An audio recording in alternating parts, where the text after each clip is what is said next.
नमस्कार, मध्य प्रदेश की खबरों में आपका स्वागत है। मैं हूं आपके साथ शैलजा त्यागी। तो एक दिवसीय दौरे पर बुरहानपुर पहुंचे संभाग आयुक्त डॉक्टर सुदामा खादी ने एसडीएम और तहसीलदार कार्यालयों में चल रहे राजस्व प्रकरणों, नामांतरण, सीमांकन और डायवर्जन मामलों की विस्तार से समीक्षा की, जहां इस दौरान उन्होंने साफ कहा कि जनता से जुड़े सभी मामलों का तुरंत समाधान सुनिश्चित किया जाए।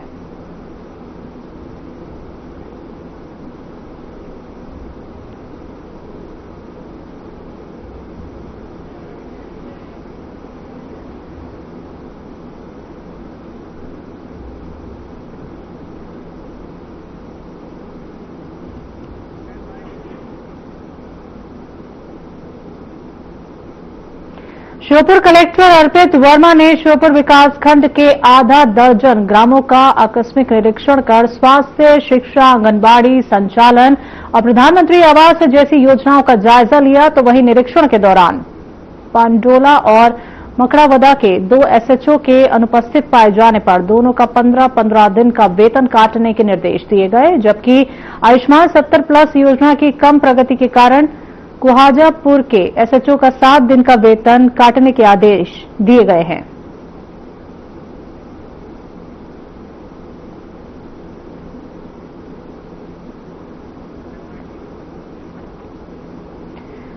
बुरहानपुर जिले के जहानाबाद से सीसी सड़क निर्माण को लेकर विवाद अब गंभीर रूप ले चुका है। ग्रामीणों और बीजेपी जिला अध्यक्ष मनोज माने के बीच टकराव इतना बढ़ गया है कि सैकड़ों ग्रामीण कलेक्टर कार्यालय पहुंचकर धरने पर बैठ गए। ग्रामीणों का आरोप है कि सड़क पर ट्रैक्टर ट्रॉली गुजरने को लेकर माने की बेटी और एक ड्राइवर के बीच कहासुनी हुई और इसके बाद मनोज माने और उनकी बेटी ने कथित रूप से जाति सूचक अपशब्द कहे।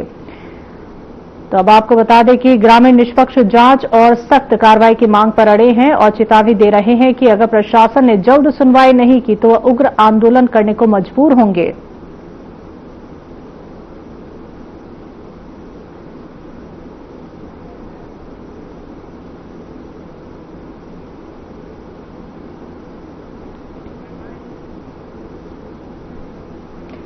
सीआईएसएफ चयनित होकर 1 वर्ष की ट्रेनिंग पूरी कर लौटी नगर तलेन की बेटी किरण कुशवाहा का नगर में भव्य स्वागत किया गया। परिवार, नगरवासी और ग्रामवासियों ने ये स्वागत किया। तो इस दौरान डीजे की धुन पर नगर में भव्य जुलूस निकाला गया, जिसमें नगरवासियों ने जगह जगह पुष्पमाला और पुष्प वर्षा कर किरण का स्वागत किया। आपको बता दें कि वार्ड क्रमांक 15 काचीपुरा निवासी किरण, जो पीएम स्कूल की पूर्व छात्रा रही है, तो वो सीआईएसएफ ट्रेनिंग पूरी करके लौटी है।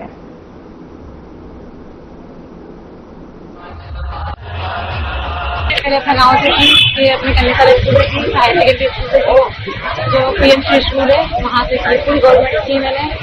उसके बाद मैंने अपनी कॉम्पिटिशन एग्जाम जो का अकेडमी से की है, तो वहाँ से मुझे फुल सपोर्ट मिला है। टीचर्स का सभी लोगों ने मुझे फुल सपोर्ट मिला है अपने साथ।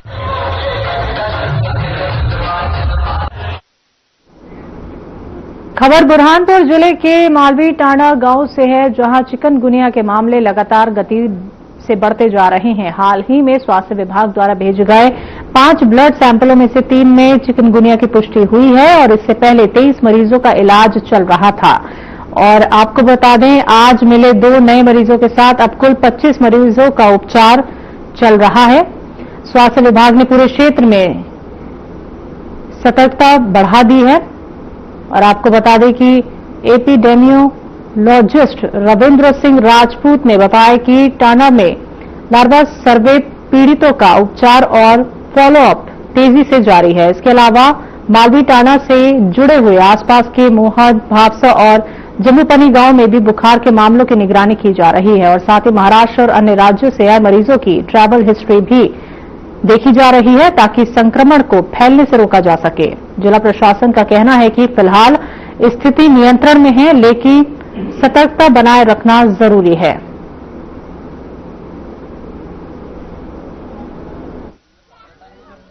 सर, बीमारी जनरली फीवर की बताई गई है कि फीवर आ रहा है सभी को, और कुछ उसमें से कुछ ऐसे हैं जिनको उन्होंने ज्वाइंट पेन की समस्या बताई है। तो हमारे यहाँ स्वास्थ्य विभाग की टीम द्वारा कैंप लगाया गया है और कल भी लगाया गया, आज भी लगातार कैंप चालू है। और जितने भी फीवर के पेशेंट है, ज्वाइंट पेन की जिनने समस्या बताई है, उन सभी का ट्रीटमेंट किया गया है, मेडिसिन उपलब्ध कराई गई है। साथ में पूरे गांव में स्वास्थ्य विभाग की टीम सर लार्वा का सर्वे कर रही है और जागरूकता अभियान फैला रही है। घर घर जाकर लार्वा सर्वे हो रहा है, लोगों को जागरूक कर रहे हैं, साफ सफाई के लिए प्रेरित कर रहे हैं। ऐसी कुछ जो बताई गई थी समस्या सर, ज्यादा केस डिटेक्ट हुए नहीं है। मलेरिया स्लाइड बन चुकी है और सारे परिणाम नेगेटिव पाए गए हैं और कंट्रोल में है सर। अभी तो सारा ट्रीटमेंट हो चुका है और हम अभी भी स्वास्थ्य विभाग की टीम घर घर जाके सर्वे कर रही है। मैडम, औचक निरीक्षण के बाद में जो कैंप लगा था तो उसमें कितने पेशेंट मतलब वास्तविकता पाई गई? वास्तविकता में सर 20 पेशेंट ही मिले हैं जिनको बुखार आया है, उसमें से भी 10-12 ही होंगे जिनको बुखार के साथ ज्वाइंट पेन है। बाकी 20 पेशेंट ही मिले थे हमको जिनको बुखार आ रहा है। बाकी सब कंट्रोल में। हमने कल मेडिसिन दी है, आज उनसे पूछताछ भी की गई है तो वो सभी ठीक है। और कल हमारे स्वास्थ्य विभाग की टीम द्वारा 5 सैंपल कलेक्ट किए गए और उनको खंडवा हॉस्पिटल के लिए रेफर किया गया है लैब में जांच के लिए। सर क्या नाम है? मेरा नाम सर किरण गावंडे है, मैं एनएम के पद पर कार्यरत।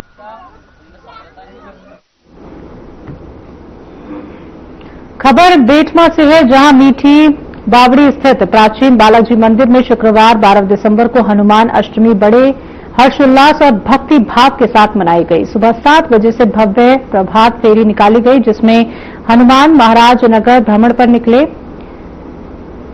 तो प्रभात फेरी में बड़ी संख्या में भक्त और श्रद्धालु शामिल हुए और मार्ग में पुष्प वर्षा कर हनुमान जी का जोरदार अभिनंदन किया गया। फेरी में बाहुबली हनुमान जी की चलित झांकी, ढोल ताशे, नासिक के ढोल, उज्जैन की भस्म रमैया मंडली और प्रसिद्ध भजन गायक द्वारका मंत्री के भजनों की प्रस्तुतियां मुख्य आकर्षण रहीं। मीठी बावड़ी स्थित हनुमान मंदिर पर फूल बंगला सजाकर बाबा का आकर्षक श्रृंगार भी किया गया। इस आयोजन का बालाजी भक्त मंडल ने लगातार चौथे वर्ष बड़े श्रद्धा और भक्ति भाव के साथ मनाया।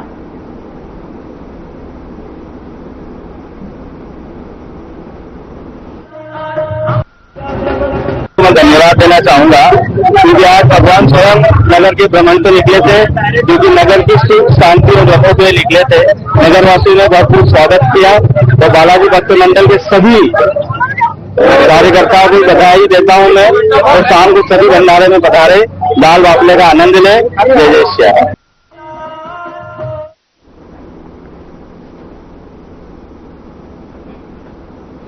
खबर रायसेन जिले के कुचवाड़ा गांव से है, जहां 11 दिसंबर को महान दार्शनिक और अध्यात्म गुरु आचार्य रजनीश, जिन्हें पूरी दुनिया ओशो के नाम से जानती है, उनका 95वां जन्मोत्सव बड़े हर्षोल्लास के साथ मनाया गया। 3 दिन तक चलने वाले इस उत्सव में देश विदेश से भक्तों का तांता लगा रहा।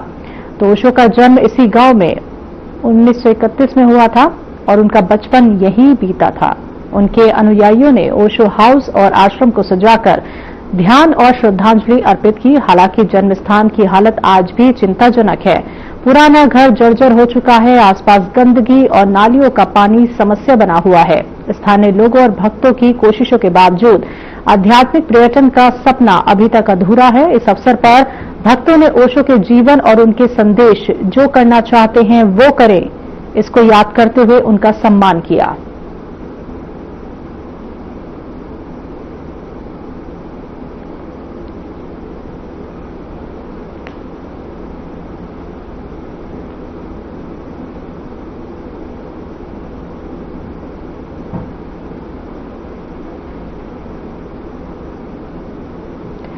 पांचमहल में ग्रामीणों का बीजेपी में शामिल होने का सिलसिला लगातार जारी है। इसी कड़ी में विधायक श्याम के कार्यालय पर गोगाबादा के ग्रामीणों ने बीजेपी का दामन थामा। वहीं ग्रामीणों का कहना था कि उनके क्षेत्र में विकास कार्यों की कमी रही है, जिससे अब उन्हें बीजेपी से विकास की उम्मीदें हैं, इसलिए वे बीजेपी से जुड़ रहे हैं।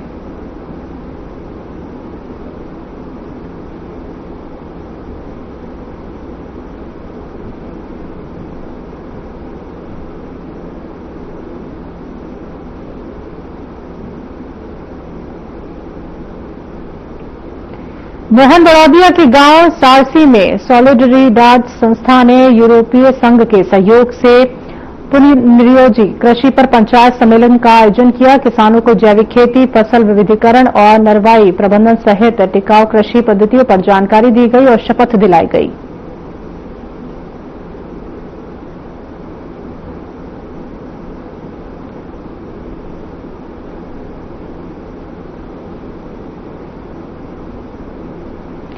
मध्य प्रदेश सरकार के ऊपर लगातार कर्ज का दबाव बढ़ता जा रहा है, जिसको लेकर मध्य प्रदेश सरकार के पास जो बाहरी संपत्ति है उन संपत्तियों को सरकार बेचने में लग गई है, जिसको लेकर कांग्रेस प्रदेश अध्यक्ष जीतू ने कटाक्ष करते हुए कहा कि मध्य प्रदेश की जनता का जो भविष्य बनाया है बीजेपी सरकार ने आपके भविष्य और आपके बच्चों के भविष्य को आर्थिक कर्ज में डाल दिया है। मध्य प्रदेश में चाहे सरकार शिवराज सिंह की हो या मोहन यादव की सरकार हो, जनता आर्थिक रूप से कमजोर करने की यहां पे काम किया गया है।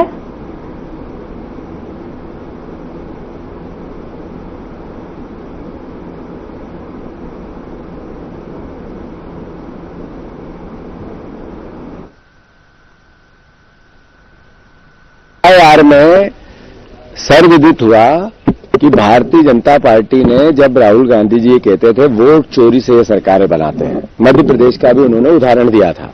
इस पूरी प्रक्रिया का जब समापन होगा तो इस बात का एहसास मध्य प्रदेश वासी करेंगे। अभी मेरी एक राव विधानसभा में लगभग 90,000 नाम कम हो रहे हैं। 90,000, 80,000 से 90,000। शहरी क्षेत्र में गोविंदपुरा हुई, शहरी क्षेत्र में नरेला हुई, शहरी क्षेत्र में अपने भोपाल की हुजूर हुई। ऐसे जितनी शहरी क्षेत्र की विधानसभाएं हैं उसमें इन्होंने इधर के वोट उधर, उधर के उधर, चुनाव आयोग और प्रशासन की ताकत से इन्होंने सरकार चोरी की है और इसका प्रमाण मिलने लगा है।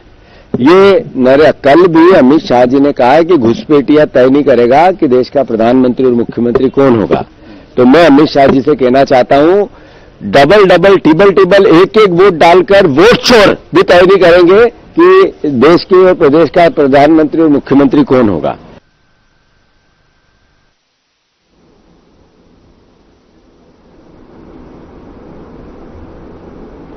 नरसिंहपुर की तहसील गोटेगांव की सिमरिया में सहकारिता विस्तार अधिकारी संजय दुबे को लोकायुक्त टीम ने 3,000 रुपए रिश्वत लेते हुए रंगे हाथों पकड़ा है। आरोपी ने समिति प्रबंधक देवी प्रसाद तिवारी के 2 माह के वेतन निकालने के एवज में रिश्वत मांगी थी। शिकायत मिलने के बाद लोकायुक्त जबलपुर की 7 सदस्यीय टीम ने सत्यापन किया और आरोपी को बताते चले आपको सहकारिता कार्यालय में पकड़ लिया। अधिकारी के खिलाफ अब कानूनी कार्रवाई की जाएगी।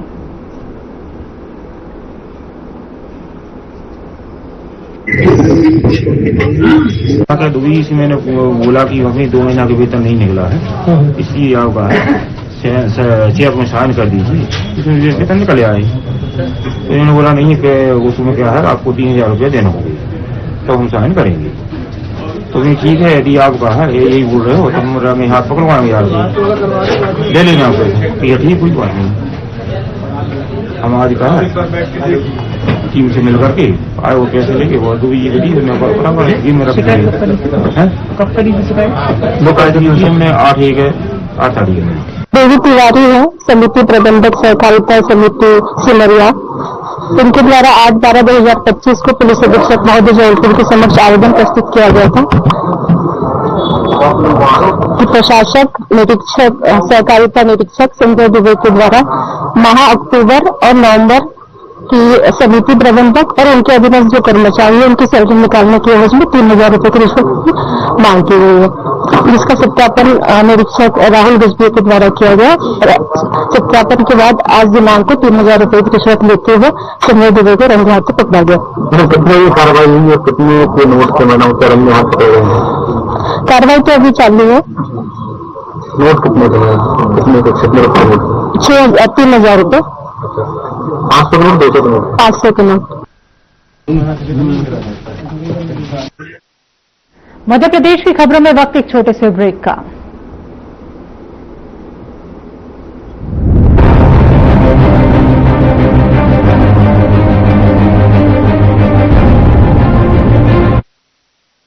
कुछ लोग खाते पीते तो बहुत बढ़िया हैं, पर फिर भी उनकी सेहत नहीं बनती।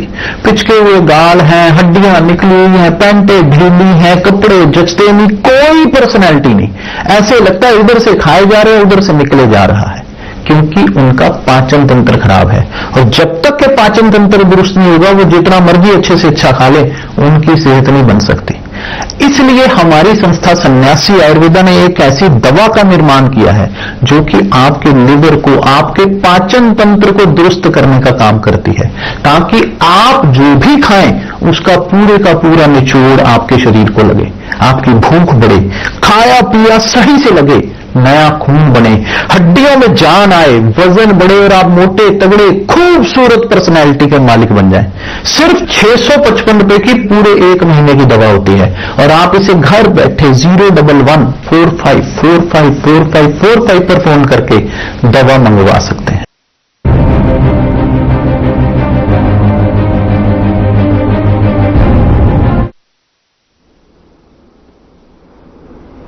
ब्रेक के बाद एक बार फिर से आप सभी का स्वागत है। बात करते हैं अगली खबर की। बुरहानपुर के खकनार में पांगरी बांध परियोजना को लेकर किसानों ने अनोखा आंदोलन किया। उन्होंने अपने मुंह पर कोयले की कालीख लगाई और मुर्गा बंद कर सरकार से न्याय की मांग की। किसानों का आरोप है कि प्रशासन उनके साथ भेदभावपूर्ण व्यवहार कर रहा है और उनकी समस्याओं पर ध्यान नहीं दे रहा।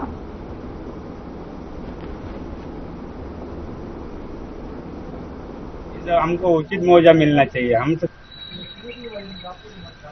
देखिए, हम पिछले 2-3 सालों से जो आंदोलन हमारा सतत रूप से शुरू है, अभी हम लोग आजादी के 78 साल बाद भी हमें किसानों को मुंह काला करना पड़ रहा है और मुर्गा बनना पड़ रहा है। तो उसके पीछे वजह है ये लोकतंत्र के न होकर के ये अफसर तंत्र हो रहा है। 78 साल बाद भी लोगों को अपने मुंह पे, किसानों को अपने मुंह पे काला लगाना पड़ रहा है, मुर्गा बनना पड़ रहा है। तो ये अवस्था लाई है सरकार ने, अफसरों ने ये अवस्था लाई है। तो मुझे ऐसा लगता है कि इस पर कार्रवाई होनी चाहिए और न्यायोचित मुआवजा हमारे किसानों को मिलना चाहिए। जब तक भी हमारे को न्यायोचित मुआवजा नहीं मिलता है, तब तक हमारा आंदोलन अथक रूप से चलता रहेगा।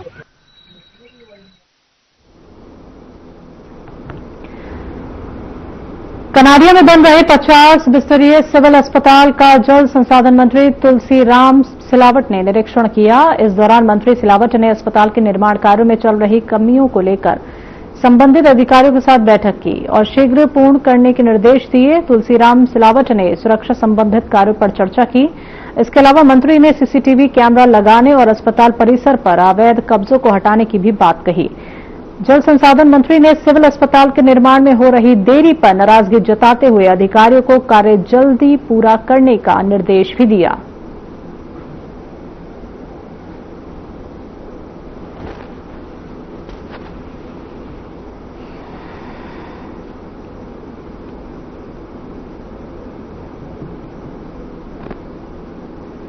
बुरहानपुर में भारत की गौरवशाली इतिहास और सिख परंपरा को समर्पित श्री गुरु गोविंद सिंह मेमोरियल म्यूजियम अब 38 करोड़ रुपए की संशोधित लागत से विकसित होगा। ये परियोजना प्रधानमंत्री नरेंद्र मोदी द्वारा श्री गुरु गोविंद सिंह जी की 350वीं जयंती के अवसर पर घोषित महत्वपूर्ण योजनाओं में शामिल है।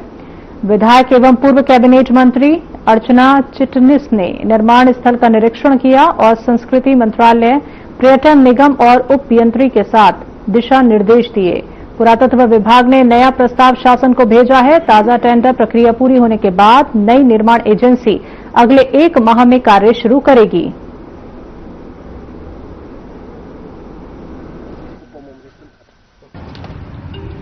माननीय प्रधानमंत्री जी ने हर महापुरुष और देश की संस्कृति और परंपराओं को सशक्त करने वाले हर व्यक्तित्व और चरित्र को उन्होंने याद किया है, कोमेमोरेट किया है और उसके स्मरण में, उनके स्मरण में कोई ना कोई ऐसा ठोस काम किया है जो आने वाली पीढ़ियों के लिए एक संदेश देने वाला हो। और तकनीक का इस्तेमाल करते हुए भी यहाँ पर हम लाइब्रेरी हो, यहाँ पर स्टडी सर्कल हो, एम्फी थिएटर में इस समय खड़े होकर मैं आपसे यहाँ बात कर रही हूँ। और ये जो लोग अपने अतीत को भूल जाते हैं या भविष्य नहीं बना सकते, इसलिए हम सब अपने स्वर्णिम अतीत, अपने महापुरुष, अपने हमारे लिए कष्ट करने वाले उन सबको अगर याद रखेंगे तभी तो आने वाली पीढ़ियां उसको सजो सकेंगी।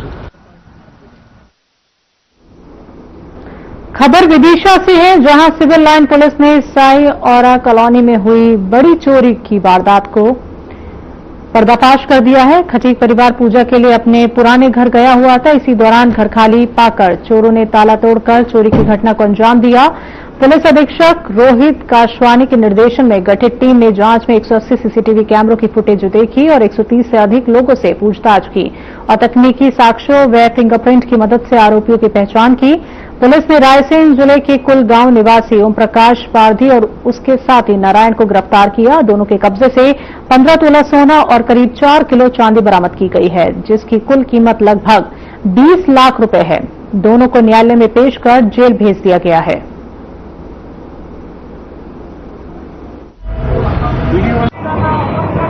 साई ओरछा में नवरात्र के समय खट्टिक परिवार जो था, उनका वहाँ मकान है, उन्होंने पूजा करने अपने कोतवाली क्षेत्र पुराने घर में आ गए थे। उनके सोने घर को देखकर गुलगांव निवासी साची रायसेन के पारधी ओम प्रकाश जो पारधी ने अपने साथियों के साथ मिलकर चोरी किया, जिसमें से उनके घर में जितने भी सोने चांदी की औरत थे सब चोरी करके ले गया। उसके पूर्व अन्य जगह भी से चोरी किया था। आरोपी का पता तलाश अपने कैमरों के माध्यम से और सीसीटीवी और लोगों से पूछताछ करके मजदूरों से और साइबर की हेल्प से भी पता तलाश किया। आरोपी ओम प्रकाश मिलने पर उससे गिरफ्तार कर मेमोरेंडम में पूछताछ किया।